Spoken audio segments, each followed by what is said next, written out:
My name is Bradley Dickerson. I graduated in 2012 with a bachelor's in criminal justice and in 2018 with my master's in public administration.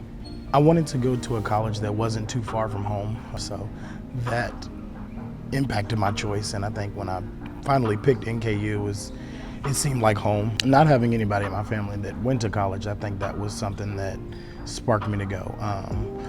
I was gonna play football in college, so I thought about going to TSU. My father passed away, and then I was like, no, maybe not. I don't want to go to college. But then thinking like it would make him proud for me to go, so I was like, I'm gonna go ahead and do this. Even though I'm not gonna play football, I still want to go to college. My freshman year, I was a part of a program called NKU R.O.C.K.S. That was through the African American Student Initiatives Office. I did that where I moved on campus like a week before school starts, and they introduced us to a lot of different resources on campus. I say if you have a goal, shoot for it. Like, don't let anybody stop you no matter what they say.